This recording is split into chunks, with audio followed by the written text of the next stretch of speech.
All right, here we are, live from Spring, Texas. It's Fred Shuffler and Rob Reese, Behind the Scope LLC. And we've got a great show for you today. But before I go into detail, Jack, I just sent out the new link, so you might want to go check your email and click back on. We're going to have Robert Novia talk about ADSB today. And we'll also have another special guest, Jack Overfield, will be joining us. We're going to be zooming them in for your pleasure and for your information. Before we start, I'd like to thank you all for joining us. We've got a great show, 230,000 subscribers. We can't be wrong. We must be providing some good content for you. We're going left and right here, Malcolm. We're going off the cue. Every once in a while, we got to take a ride on the screen. I don't know why, we just do. I think it's because I've got to sit on my hands. These AI cameras always look for my Italian hands to give signals to. If you don't know what I'm talking about, just look up AI cameras and how they function. So again, we wouldn't be 230,000 if it wasn't for you. So thank you for joining, for liking, for subscribing, for watching our videos all the way through, and for clicking through. That's wonderful. You're helping us get there. And I see Robert and I see Jack on. Just hold off on your mics for a little while, and I'll get you guys in on the show very soon. Fred, what do you got? What do you got to say? Anything? Say hello to our audience out there. Oh, good morning, and we're going into another week. We're at a crossroads of great new innovations in aviation and air traffic, improving a system that's kind of archaic, hopefully getting new equipment as soon as possible, and getting controllers trained. It takes any place from 3 to 5 years to make a full performance controller, so it doesn't happen overnight. We've got new equipment that's going to be improving the system, and Bob Novia on joining us today will be explaining some of the new equipment that we're going to get.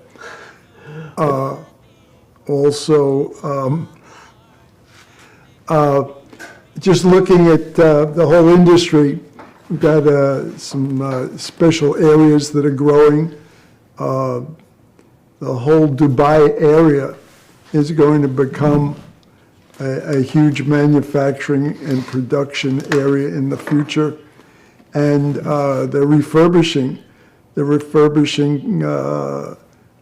about 150 A380s, which are huge airplanes, and they're remodeling them. Speaking about remodeling, I don't mean to interrupt, but do women pilots fly in Dubai? Do they allow women pilots in Dubai? I wonder. Does anybody know? Good question. Huh? Maybe they don't let them get off the plane. Huh. I was just curious. Anyway, go ahead back. Well, Emirates, I would think Emirates does have, well, I know they have female flight attendant. All airlines, yeah. I think, have it. But I think all airlines basically kind of have that option. I'm sure you know that, Fred, for sure. Especially with your escapades around the country, traveling the way you do. The way I do, yes. Anyway, the United States and Europe, Airbus and Boeing, all the others have kind of come together and joined.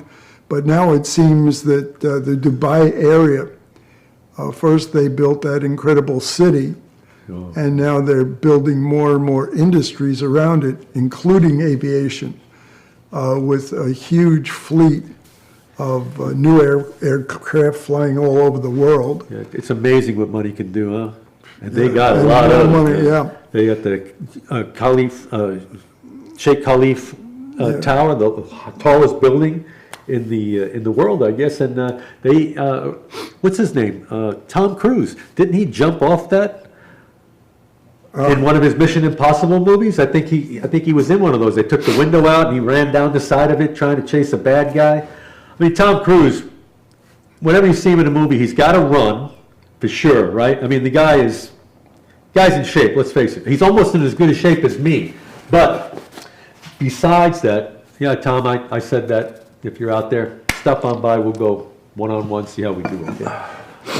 Even with my bad ankle, I think I got it. I can hang off a plane too. I can hang off a C-17. Isn't that what he was? Anybody remember the plane he was hanging off of in Mission Impossible, the C-17? They did that in Afghanistan. A bunch of people Yeah, did. because I don't think the FAA would really allow that happen. But Tom pays for all the stunts, and he's even flown the F-18 F-18. Yeah, he flew the Hornet in that Top Gun movie. Maverick, Top Gun Maverick. I guess I should have came back as Tom Cruise. I could have flown it, man. But then I'd only be, never mind. We're kind of getting off topic here. Yeah. Okay, we've got the expansion of aviation in the Dubai area. We're also about 10 days away from the next Artemis flight out of Cape Kennedy, and that's the NASA vehicle that's going to go back to the moon, as much as SpaceX and Elon Musk is trying to get back to the moon. I think he's going to get there before him. The Singapore Air Show, which is always a big event, is going to be starting in February 3rd.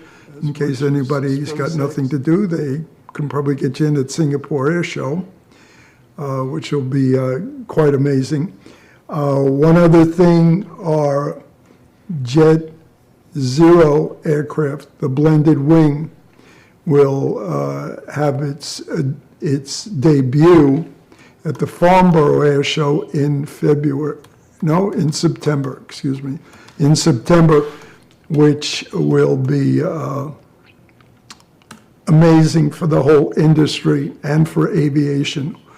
Orville and Wilbur may have started the whole thing with that little bicycle shop with this. That Kitty Hawk, huh? Yeah, but this blended wing. Everything we know about aviation is going to change again. It seems aviation is always growing.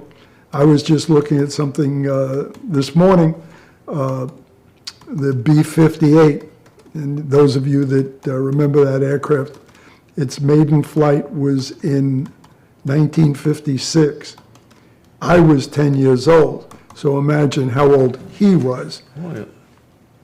In 1956? Yeah. I was still twinkling in my daddy's eye. Are you kidding me? Yes. I wasn't even around yet. Yeah. But Fred's talking about blending, right? And the blended wing. And Fred really knows blend, right? I mean, he blends. No doubt in my mind. Yeah. Fred from New York. Hey, he blends. What can I tell you? Hey, Fred, you got any more for us? No, I think it's time to get our guests on. Well, first of all, we do have two very distinguished guests. One you've known and seen many times on the show. That's Jack Overfield. Let me bring Jack and company up on my Zoom meeting here. I'm going to have to relinquish the position of the YouTube page and bring up my Zoom page. Can you just make sure that YouTube is muted? Is it not? I just want to make sure. Okay. In fact, I'll just cut. My director of the event here is giving me instructions. I got to make sure that my page on YouTube is muted. So give me a minute here.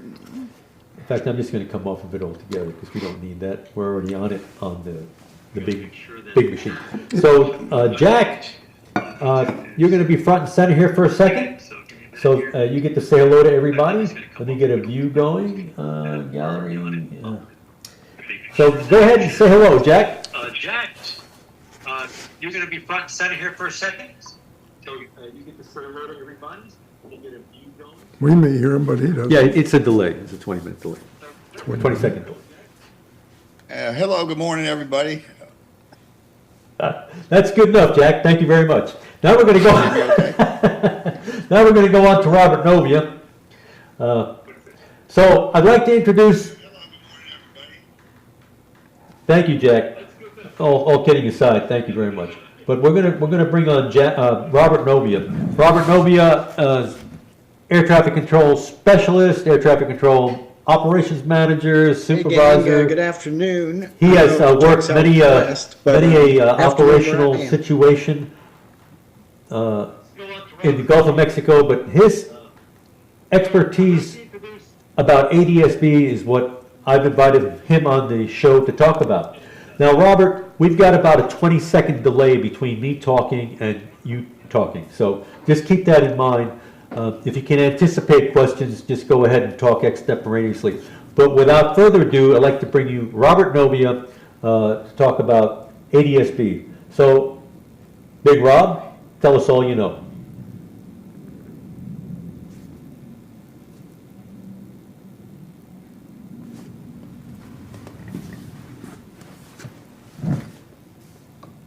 This is our delay time.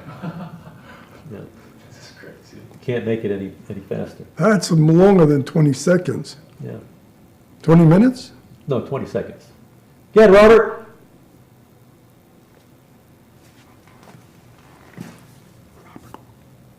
You're on. You can turn your camera on your computer. Okay. Hey, Robert. See, You're on, Robert. he's not hearing you. Yeah. Well, that was a lot of information Bob gave us. We're trying to get Robert to talk. He's just looking at the camera. Robert Novia, you're on. You can't hear me for some reason. I don't know why. I'll type in and text into him. Maybe we lost the sound on. Did you do a test? Yeah, we did. We worked perfectly this morning. Let me come back into the Zoom chat here.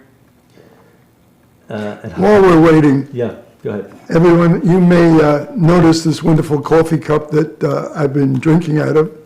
It holds a nice amount of coffee, and it's got our logo on one side, and the thing I really like, on the other side, it's got my list of professional time in aviation, for when I started on Apollo, down to when I started into air traffic, and going through until I retired. 38 years. Do you believe it? Somebody as young looking as me has done 38 years of pushing tin. Hey, Robert, you're on. You can't hear me telling you And you're on. if you want to watch a movie some night concerning this profession, the movie Pushing Tin with Billy Bob Thornton and Angelina Jolie is very good. I love the way they present controllers. I think it's got a lot of accuracy in it. The only thing I will say is the parts that aren't accurate, we do not sing on the frequency, not often, and we don't swap wives every other week, not often. Here we go. Robert's on. I don't know if I'm going out.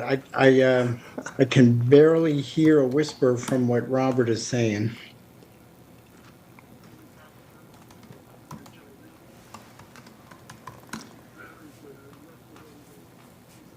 Do you remember me? Novia, can you hear me? I can hear you, Jack, yeah. Okay, all right. We They hear you, say there's a Robert. 20-second delay in this thing. Okay. So, and am I on then? Okay, good. I'll just get started then. Welcome, everybody, if I'm going out. I enjoy these videos that Robert and Fred post. That gives me a chance to see old friends and colleagues and see what they're looking like and up to these days. And this is my first time to actually speak, and I'm grateful to Robert for giving me a chance.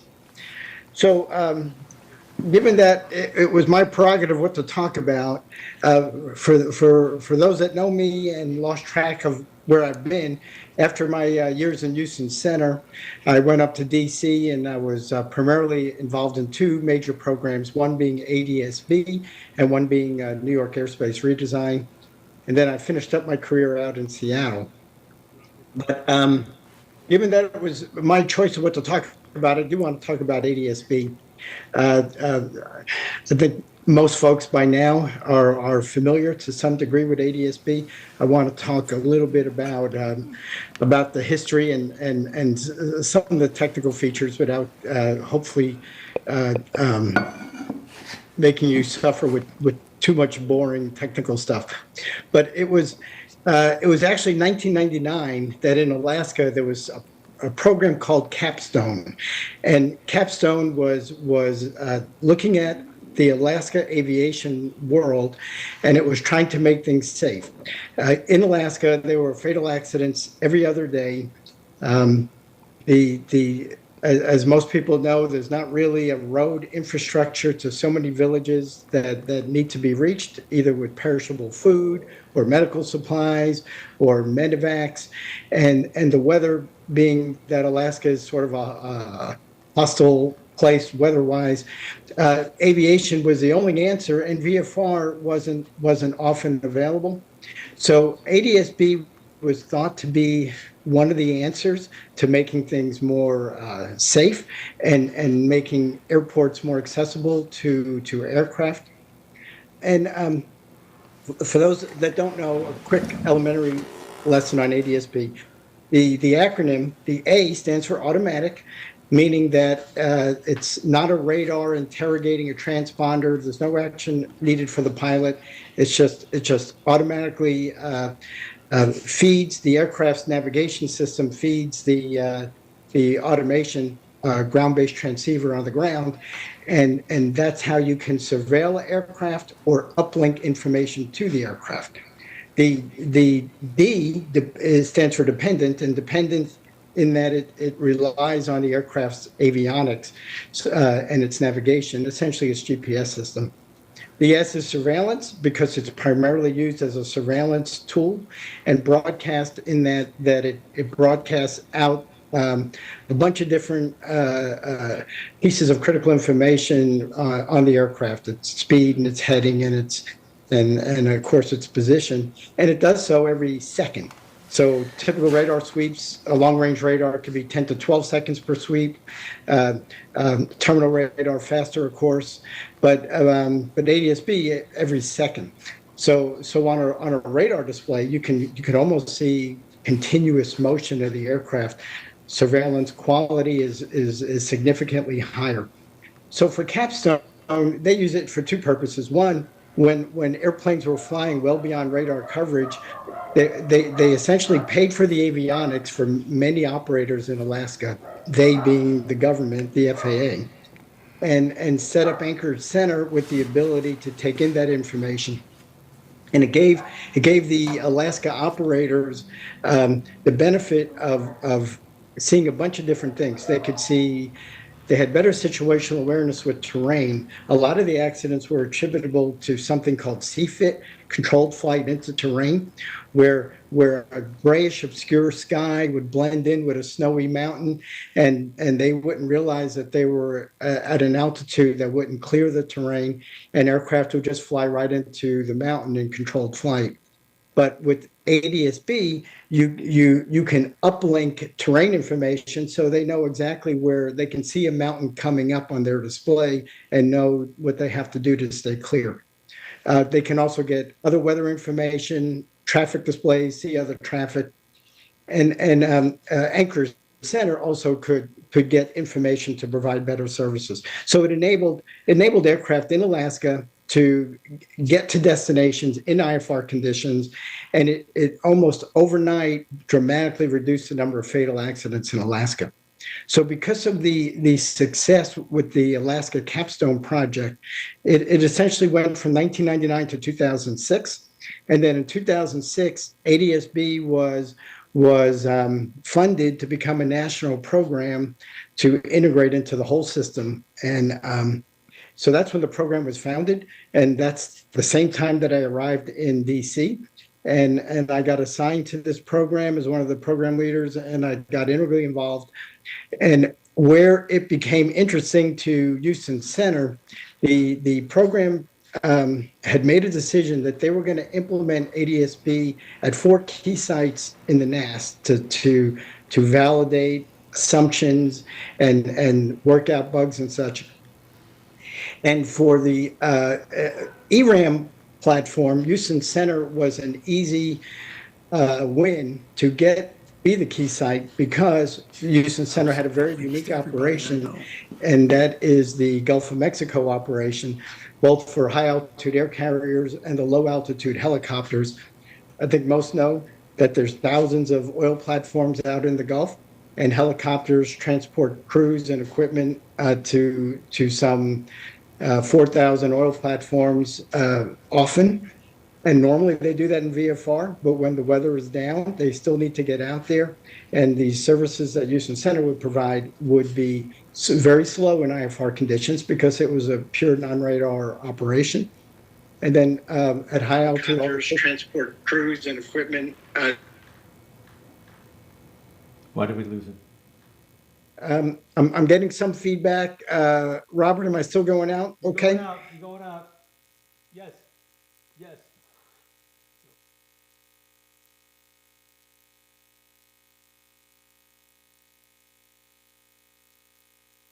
Okay, all right, I'm gonna keep going. So Houston Center was a key site, and it had the unique real estate in using oil platforms to put what the ground infrastructure to make ADSB work. It's called a ground-based transceiver, and it's a very small piece of equipment. Certainly, you couldn't put a radar on an oil platform. The oil platforms are just too much. It's just loaded up with all the infrastructure needed to operate that oil platform. But and then to service that radar would be really a chore. But you can put a ground-based transceiver, which was like a small canister on an antenna, and you could make and that is essentially operating like a radar system. And then you can put these on numerous oil platforms. And not only would it provide a blanket of surveillance right down to the surface level of the water for the helicopter operation, it would also give you surveillance over the vast majority of the Gulf for high altitude aircraft, because some of these oil platforms were 200, 300 miles offshore. So it's like essentially putting them that far out. And then on the other side of the Gulf, these ground-based transceivers were put on the Yucatan Peninsula to sort of radiate going the other direction. And then these extended range frequency antennas were installed so you could not only see aircraft, but you could actually talk to them as well. So it was a very interesting experiment, is what it felt like in those early days. And so I'm talking about 2007, 2008 now, and it was a goosebump moment when it first got turned on, and you saw that first helicopter fly off of a heliport on the Gulf Coast and go out over the Gulf 150 miles at just 2,000 feet above the water, and be able to track that helicopter, watch it land on an oil platform, and you can see the helicopter on an oil platform sitting on the surface of the oil platform 150 miles out, and the target didn't go away until the helicopter powered down. So that's the kind of surveillance quality that was achieved. So that's essentially solved the problem of providing optimal service to helicopters during IFR conditions. And then it also, for high altitude, any air traffic controller knows non-radar separation is significantly slower. It's more labor intensive. It's less forgiving. You're more vulnerable to errors. I do want to relate one story.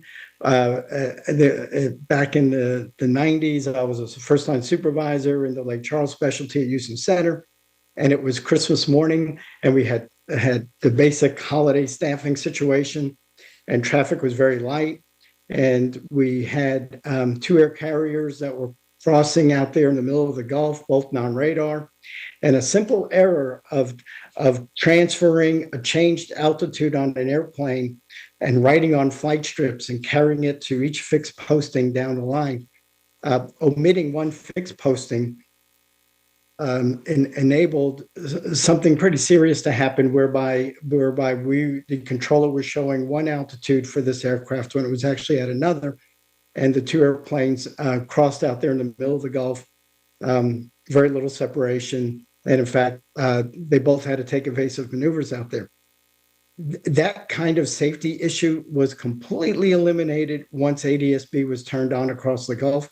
Now these carriers can be seen. So if an error is committed somewhere along the way, pilot, controller, what have you, it doesn't matter. You can catch it just like you can today with surveillance, and you can actually see that, I have two airplanes at the same altitude, and correct it. So that's an example of the safety improvement. So it wasn't too long after that ADSB, all the key sites were passing with flying colors, and this program was going to go continuous across the entire NAS. And there's a critical piece of this, though. In order for it to work everywhere, you had to have equipage, the right avionics on the aircraft operating in the airspace you were controlling. So in order to do that, it had to be mandated. So there's something called rulemaking in government vernacular, where you make something law, and that everybody has to have this equipage by a certain date. So a rulemaking or new law was enacted in 2010 that essentially gave all operators in the NAS that were going to operate in controlled airspace the requirement that they had to have ADSB avionics on their airplane. So it gave the effective date was January 20th of 2020, so it's not that long ago, and everybody had to be equipped by then, and that gave everybody 10 years, and by and large it happened. And the date came, everybody was equipped, and ADSB got turned on across the NAS. Let me just catch my breath, see if there's any questions or if I lost anybody thus far.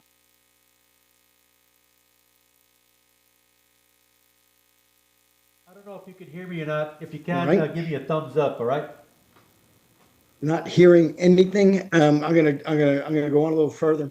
So ADSB can give you surveillance where there's non-radar now, but the way it got used in most of the NAS, since there is seamless radar coverage across the NAS, once you get up to a certain altitude, the ADSB was integrated into radar systems. Yeah, and I keep forgetting about the delay in me going out and people hearing. So the utility of ADSB within radar coverage was that the automation systems integrated the ADSB signal that was updating every second into the automation with the radar sites. So actually what the controller was seeing was this enhanced quality of surveillance that was a combination of ADSB inputs and close radar inputs.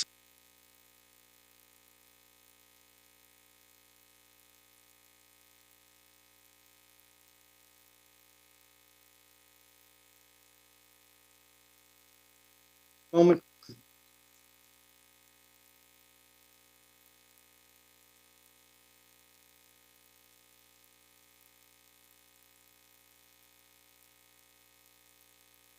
Okay, I'm going to keep going unless somebody tells me to stop. Yeah, Robert, can you hear me now? What the term for this is called fusion. So when a controller sits down in front of a scope, they're actually seeing a fused target that's a combination of radar and ADSB. And what that enables is if a radar site goes down, it would be transparent to the controller because he's got all these other surveillance feeds. And that's the way we're operating today. And it's so ADSB is enhancing surveillance quality across the NAS. Yes.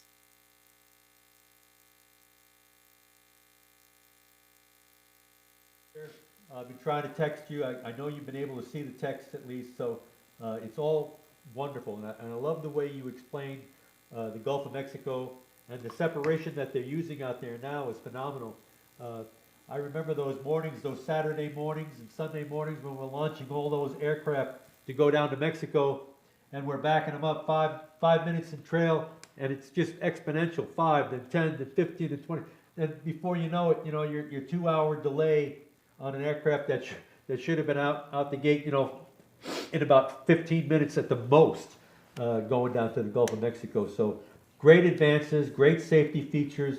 I think the world is a lot better off here in the United States, at least, NAS system with ADSB operating, especially in the Gulf of Mexico, and all the wonderful things that it can do. And as you spoke of, in Alaska too. So continue telling us. We're all ears. We're really enjoying your story. Yeah, and it is an evolving story, and I was privileged to be able to ride this way for 6 years, essentially from the beginning days, 2006 to 2012, and it was great to see it come live across the NAS, one side after another, and to see the difference between a fused display and a radar display. I think folks know that a long-range radar is only going to update every 10 to 12 seconds. An airplane going 500 miles an hour can go a long way in 10 to 12 seconds. So you're just getting better surveillance quality, more timely moves. It's just awesome. So, but and then the redundancy too, right? Where if a radar goes out, it's not like everybody's jumping up and down. I lost my targets. What am I going to do? Stop all traffic. Instead, you just keep marching along because you have a fused target, and you can afford to lose one source. So, but despite all those benefits, and it really did get implemented without a lot of glitches. The gold nugget of ADSB, everything I've been talking about is ADSB out, where the aircraft's position is being broadcast out, being received on the ground, and being uploaded into the automation, into the controller scope. There's also something called ADSB in, and that's where you really start to get next-gen-y, futuristic applications. And what I mean by that is that a pilot will have a screen, and he will see his position, reference everybody else's position, and you can start using ADSB in for applications such as self-spacing. So say you're running visual approaches, you can tell the aircraft to just space themselves 5 miles apart or whatever interval you want, and they can self-separate. They can be more efficient. Well, I say self-separate. You can self-space where the controller still has controller responsibility, and then self-separation is the next level where pilots are actually self-separating. We're not up to that point, and there's a lot of good reasons.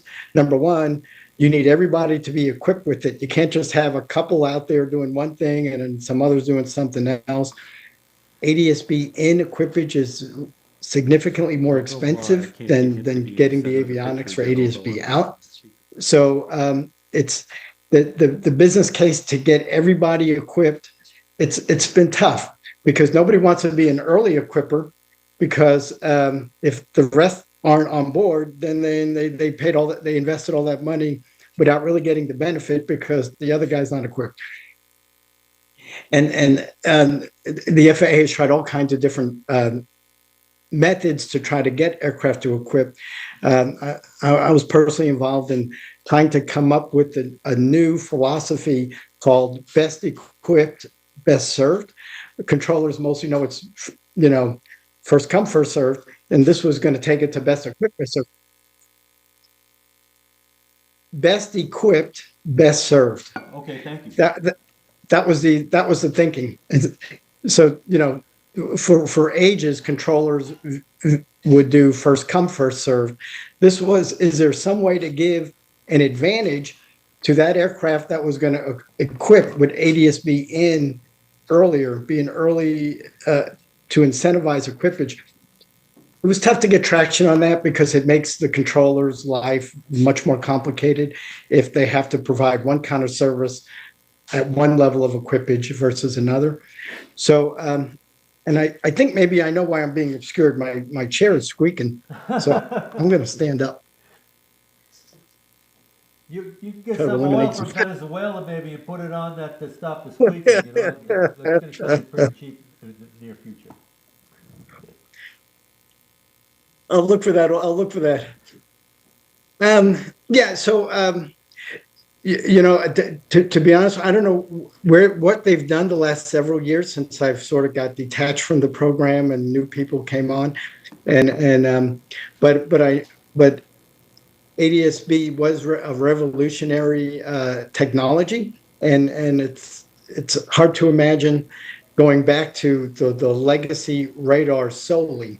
Now, this doesn't mean you can pull out radars, right? So radars still have their purpose from a redundancy standpoint, and then even ADSB could go down. It is GPS, so if there's interference, but and then you also have like security and hacking and cyber attacks and all kinds of things that you have to take into account that could sort of sabotage the ADSB signal. Yeah, that's so true, Robert, because, as the system moves along and as it evolves, it seems we're writing code over the top of code over the top of code. And what amazes me is that it's only once in a blue moon is there a glitch. But all that code has to work seamlessly with the original code that's in there. It's getting more and more complicated. It's not like what real air traffic should be simple. Keep it simple, right? KISS, right? It just should be something very simple that you wouldn't have to think more than once or twice about. You can develop 3 or 4 plans in your head. I know we're moving more toward AI and looking at computers separating and having humans kind of standing by in the background, but they're standing by in the background and they're not getting proficient at working the traffic. Let's say there's not a glitch for a year and that person's never really worked any live traffic. Of course, they probably take them to a die sim once in a while and give them some problems. But if you haven't worked actual traffic, you just don't get up on that bike and start riding it again. It takes time. You need somebody to hold the handlebars again, get you moving back along. That's why we had all that proficiency training for people even in the office back in the day. You didn't want somebody to get unproficient, get stuck on a sector where there's a lot of radar and a lot of traffic, and then have an incident. We always thought very safe. How are we going to manage keeping the system safe if we move into this complete AI subject and kind of take the human factor out of it, the human element? That's, if I walk on a plane, there better be a human up there in the front. Yeah, you said the term human factors, and with regard to AI, I'm going to just say that's sort of beyond the scope, but I'm going to be talking about because it'll just be one person's opinion on. Well, yeah, I know it's an early Sunday morning. We don't want to overtax your brain there, Art. But the human factors issue is huge, right? So that all had to be taken into account. So I sort of sped through. There were just a lot of tough days and arguments between operational people and engineers and software writers on how to make sure that from a human factor standpoint, this was really going to not hurt the controllers and work well with the pilots. And there were all kinds of things that had to be taken into account that would just make your head hurt.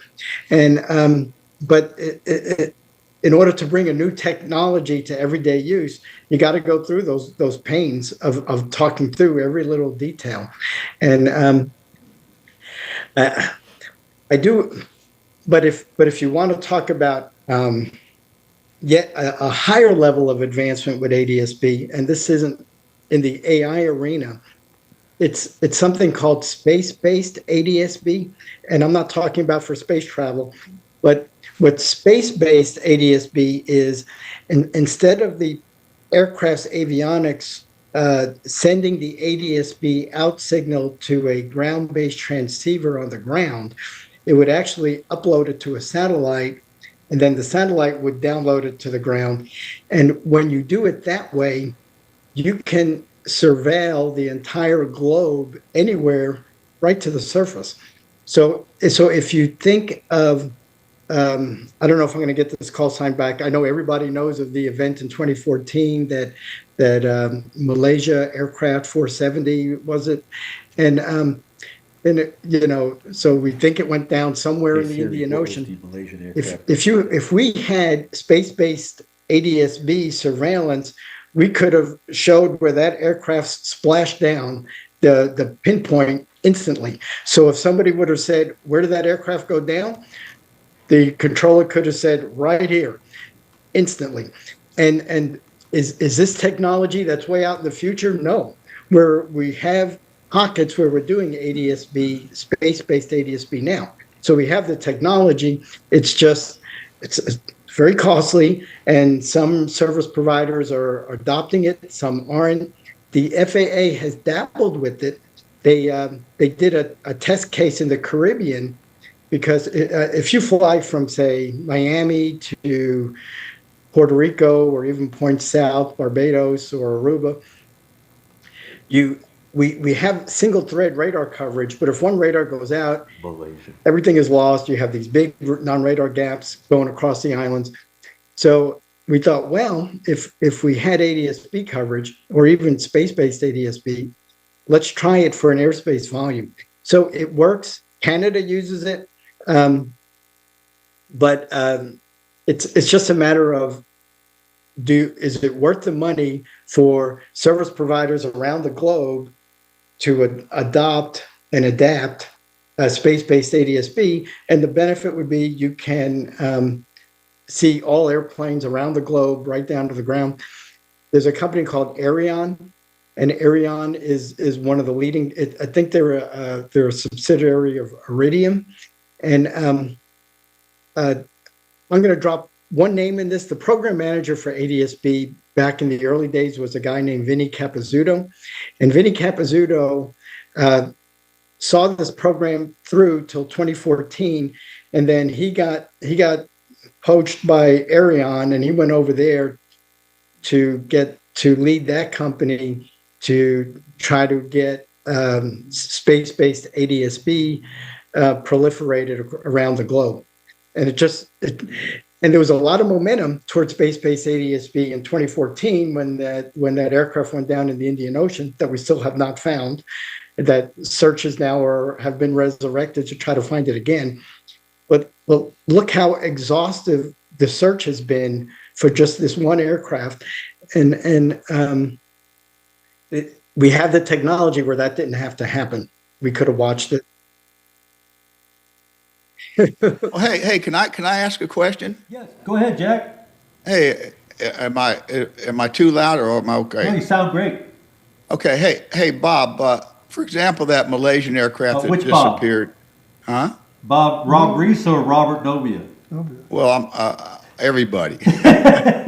Hey, by the way, Rob Novia, that was Seaforce. That was Chuck Norris water I was drinking earlier, so I'm pumped up. And Chuck Norris lives about 20 miles down the road from us. Anyway, Bob, golly, I guess I'm kind of a celebrity here. You didn't even know that, did you? In 1985, June, I was at the Future Air Navigation Systems Committee meeting in Paris for a week, and I presented a working paper for the United States member of the ICAO Fans Committee about with more frequent position updates and accurate updates, we could reduce separation. For example, in the NOPAC, North Pacific, the Central East Pacific, the Gulf of Mexico, the North Atlantic, right? And I remember presenting those work. I also presented a working paper about, do you remember the oceanic display and planning system that they had in New York Center back in the mid 80s? Okay. And even at Houston Center with radar data processing, we would start coast tracks out in the Gulf of Mexico in the oceanic sectors there. And just for some kind of situational awareness where your airplanes were. I mean, it's a whole lot simpler now. Of course, there's been great strides. You've already outlined the great strides in the Gulf of Mexico, the Gulf of America. And for example, it's a lot simpler than trying to estimate when aircraft are going to pass and 15 minutes before they're estimated to pass until 15 minutes after they're estimated to pass. You can discontinue vertical separation. So let me ask you this, Bob. Because I've been doing a story on a B-17 pilot that I worked with up at FAA headquarters in 85 and 86, and his name is Larry Billow. And in 1976, the Central East Pacific, the routes between the West Coast U.S. and Hawaii, adopted a composite separation. In other words, using one half lateral separation and one half vertical separation. So they compressed the routes from 100 miles between center lines to 50 miles between center lines, and added actually 3 extra routes. So let me ask, and then they went to 50 miles between for lateral separation, 1,000 feet vertical. So it was a combination. Are they using ADSB in the Central East Pacific and also in the North Pacific? So there have been, so Jack, you're dropping all those old acronyms that I haven't heard from for years.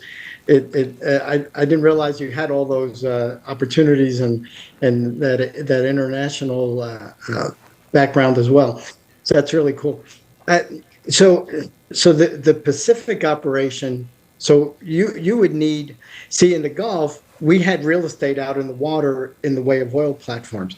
Yeah, so there are some Pacific islands. You got Hawaii, of course, and you got South Pacific Islands and such. But there's just not enough to give you any kind of seamless coverage where you could reduce non-radar separation further. But you can, we did some trials with something called in-trail separation. And so in-trail procedures were that an aircraft that had ADSB in could tell the controller, hey, I want to climb through the altitude of the guy in front of me, and I'm looking at him, and he's 10 miles in front of me, and he's 2,000 feet above me, and I want to go to 2,000 feet above him or her, and I can separate myself for the climb. We were actually permitting that. We had equipped some United 747s with ADSB in, and we had them cross they in their normal routes between the Far East and crossing the Pacific, and we applied in-trail procedures using ADSB in, and so that was a way to reduce separation further from the 50 miles you're describing and the time, the 15 minutes and such. And it had some benefit. What United told us is if they know they can get to optimal altitude out in the middle of the Pacific faster, then they can carry less fuel. So if they have to burn fuel, an aircraft, say from Sydney to LA, it's got to load up with fuel, and it can't climb very high initially. Then it's halfway across the Pacific, it burns some fuel, it can go higher. And then if they can self-separate their climb, they can get to an optimal altitude.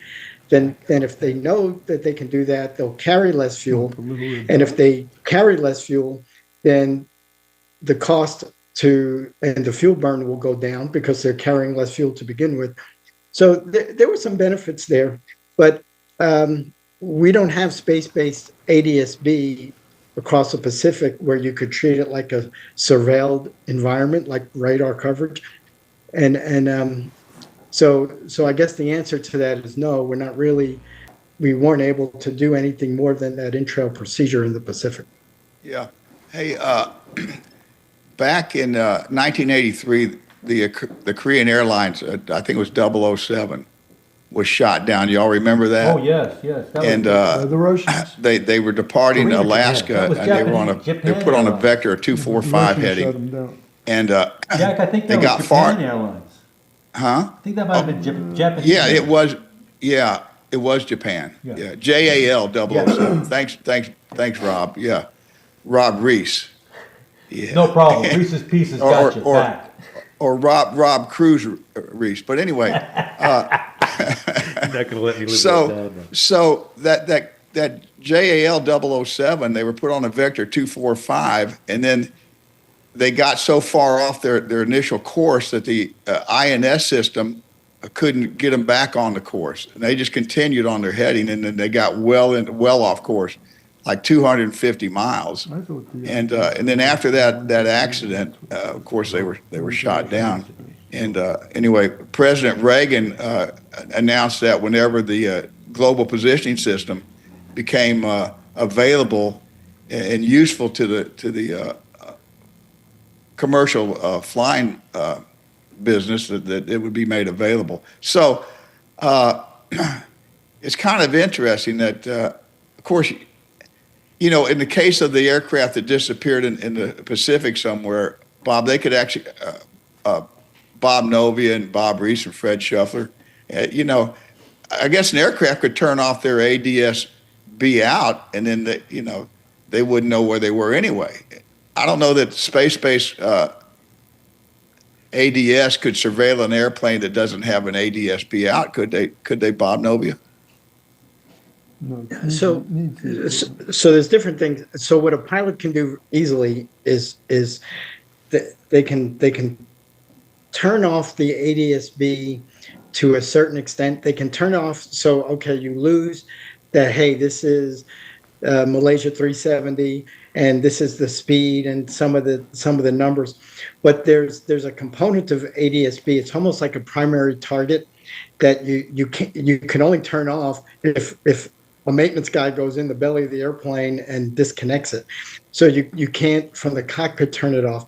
So they still would have been able to track what is equivalent to like a primary target for ADS-B, and it would have been the only airplane out there, so they would have known it's that one, and so maybe they would have lost if the pilot really was trying to do something bad. Could have turned off, hey, this is Malaysia 370, we're going at 500 knots and we're on heading at 220. You wouldn't know all that, but you would still see something going out there and you'd be able to pinpoint it. Well, that's good to know. Yeah, You know, that's a very interesting. That's a very interesting thing. I'm thinking that maybe one of the pilots might have been really a Somalian, and maybe he took it to Somalia, you know, And he with a had- fuel. He had roots back in Minnesota.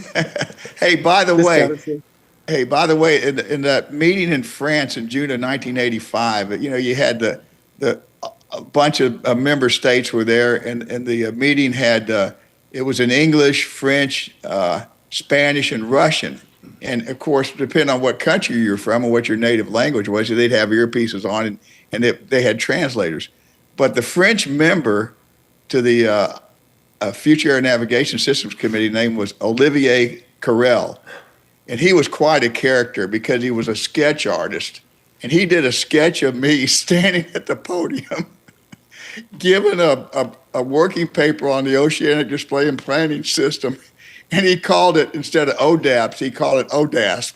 Anyway, it was really funny. Out there making international friends there, Jack. Wonderful. or setting back international. You know, well, either way, Hey, he was doing hey, something hey. for the aviation industry, right? Oh, yeah. Hey, Bob Novia, I don't know if you ever heard of the name Sigbert Perisky. He was the U.S. member to the ICAO Fans Committee. And there's a guy named, oh, golly, I can't believe I'm drawing a blank on this. Oh, my goodness. Anyway, there was an engineer for the FAA, Victor Foose, and he was a guy in the Air Force for 4 years, and that's how he got involved in all that. You know, of course, you have independent surveillance, which is dependent on ground-based radar, and of course, automatics. And anyway, Well, hey, that's yeah. pretty neat, man. It's good to see that stuff going to the Gulf of Mexico, Gulf of America. That's what we call it. Yeah, Gulf of America. But Robert, I got to tell you, it's a very thorough briefing. That's everything you always wanted to know about ADS-B, but we're afraid to ask. I'm going to have to review that whole video and listen to your Commentary. explanation, because there's a lot of good stuff in there. I really appreciate you coming Yeah. out. You got anything else for us, Robert? Let me say something. You know what? I remember in those that fans meeting in June of '85. There's also ground navigation on an airport, and is ADS-B working in the U.S. airport system for ground navigation? Yeah, so so for ground tracking, prior to ADS-B, they installed SDX, Right, which is like yeah, if you look at the top of some towers, you Yeah. see this thing spinning really fast and it's projecting down. We did some applications and testing of using ADSB because it's a little more accurate than ASDX. But I'm not sure that ADSB is replacing ASDX because ASDX is very effective. right. But it's possible. I may during my time doing it, it didn't get to that point. We just did some testing with it, and because ADSB is so accurate that if the nose of an airplane was sticking over the hold line, it could flag it and say Wow. go around because the nose of the airplane is over the hold line, whereas the X didn't have the fidelity to pick something like that up. Yeah. So there were some advantages of using That's, ADSB over Yeah. SDX. that's crazy Hey, Bob. accurate. That really is amazing that it would be that the tolerance would be so tight and it would be able to see that close to traffic. I mean, you really feel better basing separation on that than on primary radar. Yeah. Hey, Rob Reese, am I talking too much? Are you talking too much?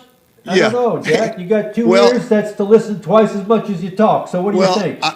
I remember when I was in the Airspace and Procedures office at Houston Center, I took a FAM trip over to Lafayette Airport to catch a petroleum helicopter and ride out to a rig with Tex Malugin, who was then the regional director for the Southwest region. Yeah. And we went out to a rig and we made an airborne radar approach.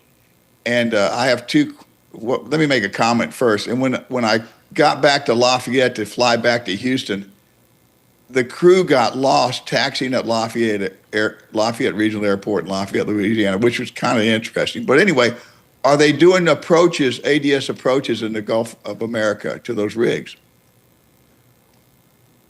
Yeah, well, what they do is they navigate to a point in space, and then they get themselves to the point where they'll have to at some point, because it's water, they can go like just a few hundred feet above the ground to a point in space and put that in their flight plan. But that last leg, it's not like they're given a surveilled approach right to the platform. It didn't get to that point, but it did get to the point where it practically put them right on top of it at a very low altitude, and then they had to land the helicopter on their own. Now, Robert, didn't you go out on an approach like that? Because you've been out to the rigs a couple of times, also, haven't you?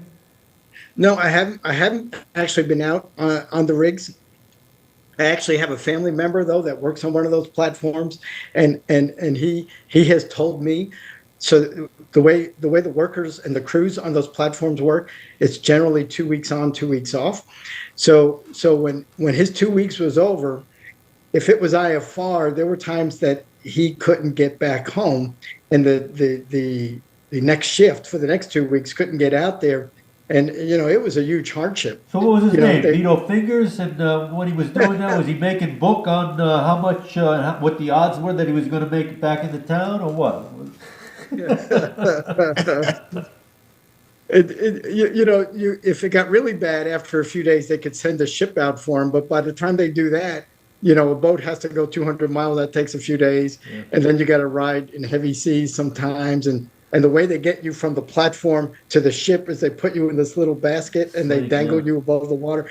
The whole thing was a horrible experience. He just wanted his chopper to get there right on time and get the heck out. Yeah, that would not be a lot of fun. But I'll tell you, one of the fun experiences that I've had when I was in the FAA in the 510 office, I got to go out to Florida Keys and then go out to the dry Tortugas out there to Fort Jefferson, which was a lot of fun. The ride out on the boat was not fun. In fact, the captain said, if you get sick, if you even think you get sick, you need to take Dramamine because this rig does not bounce well. Okay, so I took him for his word. I took it. Everybody that didn't take it, they all got sick. Now, being out there on Fort Jefferson, I was there to try to establish radio communications, another location for antenna for Gulf communications. We were having issues with not being able to get far enough out in the Gulf, so I got to spend 2 nights out on Fort Jefferson, which that is built back in the Spanish-American War, and it's supposedly 2 levels high, but they had to stop building the 2nd level because the entire fort started sinking due to the weight. The walls were 8-foot thick brick walls, and they were good until they came up with rifled barrels on cannons, because then that rifling was able to break through the brick walls. But there was actually a very famous person that was out there. It was Dr. Mudd. He's the doctor that set John Wilkes Booth's leg after he jumped to the stage upon assassinating Abraham Lincoln. Booth rode his horse out, and he knew he had to get his leg set, so he stopped at Dr. Mudd's place, and under duress, under a gun, he set Booth's leg. Now, because he set John Wilkes Booth's leg, he was incarcerated on Fort Jefferson, because after it became a fort, it became a jail. And the reason why Mudd is so famous, because when anybody ever says to you, your name is Mudd, it's not referring to the ground, it's referring to Dr. Mudd, who set John Wilkes Booth's leg. Your name is Mudd. Huh. Interesting little tidbit there, huh? That is. And hey, speaking about offshore platforms, you kind of made me think about, I could see Fred and Bob Reese in New York City, Saturday Night Live with their platform shoes. And hey, man, I could see myself platform shoes. I could definitely do some disco dancing in those platform shoes. Yeah, you bet. Well, hey, you are the dance king. Hey, by the way, before I forget, Fred, you look marvelous. So do you, Rob Reese. The video is excellent and the audio is excellent. Well, great. Thank you. I think we finally got a good handle on it between Malcolm, myself, and Fred pulling his hair out. We finally got it. Finally got it together. Last week we had great sound, but I messed up. I took the wrong mic out when I went to go get my dog Tango to show him on air. But Yeah. anyway, Can I say something about Bob Novia? oh, go ahead. Hey, Especially Bob, if it's I funny. remember. One thing I remember about you, all of it's positive, Bob Novia.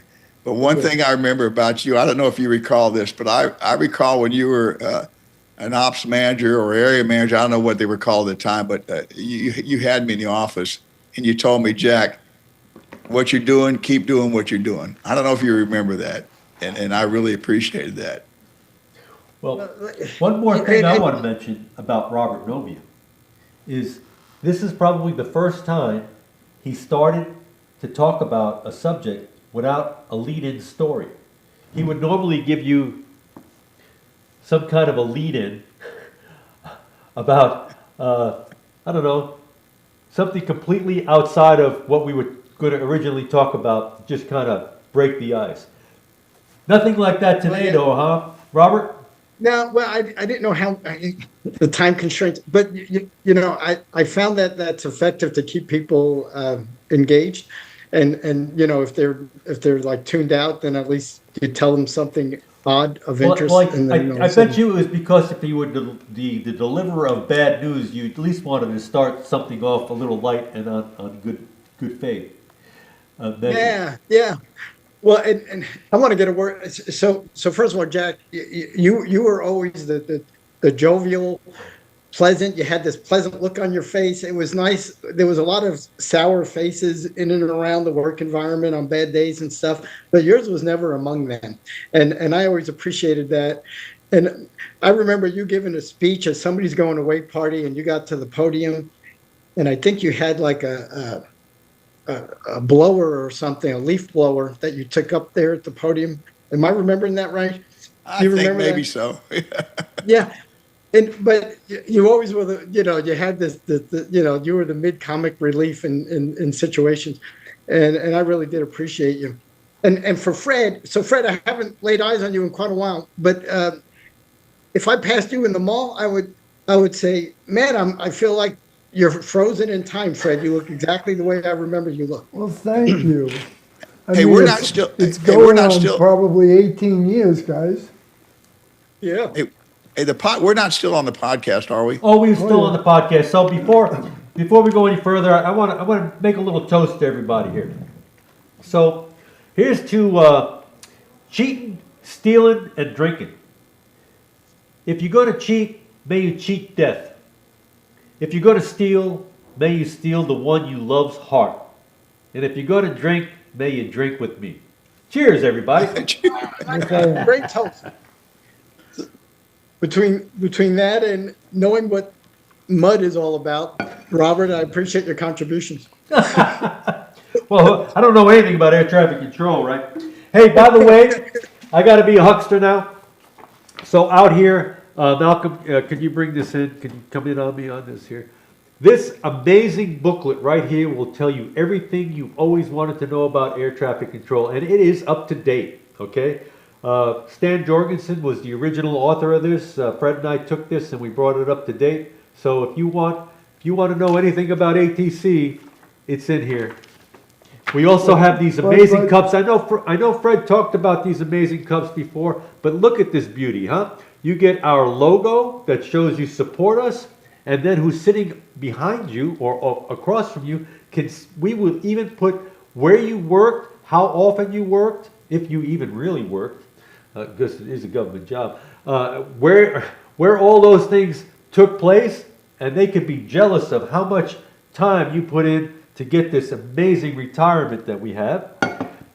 We also have these fabulous. Now, Malcolm, you got to bring it in.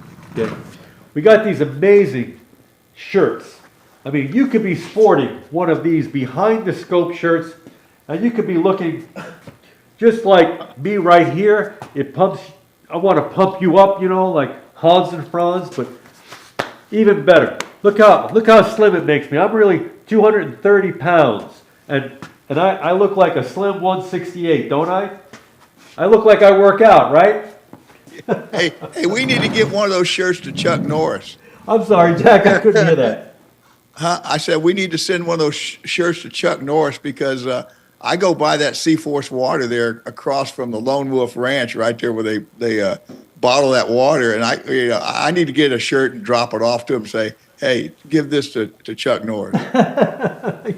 yeah, we can get that. We could do that. Just find out what size he is.